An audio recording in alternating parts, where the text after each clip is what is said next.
बहुत दिनों पहले की बात है। पास के जंगल में एक भूखा गधा उदास रो रहा था। दिन भर के काम के बाद उसके मालिक ने उसे ठीक से नहीं खिलाया था। इस कारण से वो उदास रो रहा था। पास से ही एक सियार वहां से गुजर रहा था और उसने भूखे गधे को देखा और बोला, क्या हुआ गधा? गधा बोला, मुझे बहुत जोर से भूख लग रही है और मैंने यहाँ सब चर चुका हूँ, फिर भी मैं अभी भी भूखा हूँ। गधे की दुख भरी बात सुनकर सियार ने कहा, ओह, तुम जानते हो कि पास में एक बड़ा वनस्पति बगीचे है। तुम वहां जा सकते हो और भरपेट खाना खा सकते हो।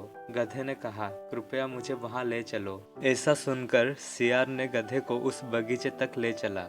वो दोनों उस बगीचे में जाने के बदले एक सब्जी की बगीचे में घुस गए। फिर वो चुपचाप ताजी सब्जियां चबाने लगे। तभी उनके पास में किसी की आने की आवाज सुनाई पड़ी। आवाज सुनकर वो दोनों भाग जाते हैं। अब से दोनों मिलकर हर दिन सब्जी के बगीचे में जाते थे और भरपेट खाना खाते थे। लेकिन एक दिन उनकी किस्मत खराब थी। उन्हें एक किसान ने देख लिया और उन्हें भगा दिया। उस दिन दोनों जानवर भूखे थे। जैसे ही रात हुई, सियार ने सुझाव दिया कि वे वापस सब्जी के बगीचे में चले जाएं, ताकि उन्हें फिर से पेट भर खाने को मिले। रात होने पर गधा और सियार चुपचाप बगीचे में घुस गए और फिर भरपेट खाने लगे।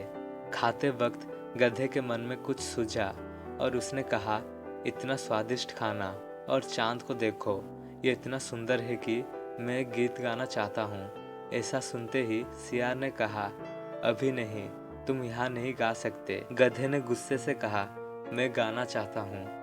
सियार ने उसे समझाने की कोशिश करी और कहा कि किसान उसकी आवाज़ सुनकर हमें पकड़ लेगा।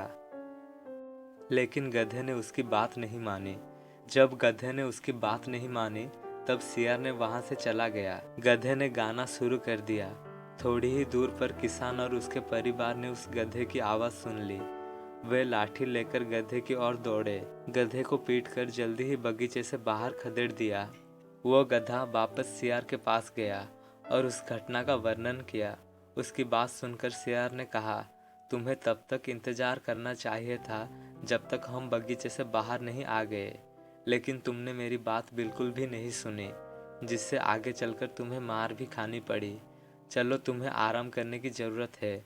आगे से ऐसी गलती कभी मत करना। ऐसा कहने के बाद सियार वहाँ से चला गया। दोस्तों, हमें इस कहानी से ये सीखने को मिलता है कि कोई भी चीज़ करने का एक उचित समय और स्थान होता है। आपको चीज़ों को करने के लिए हमेशा समय और स्थान का ध्यान रखना चाहिए।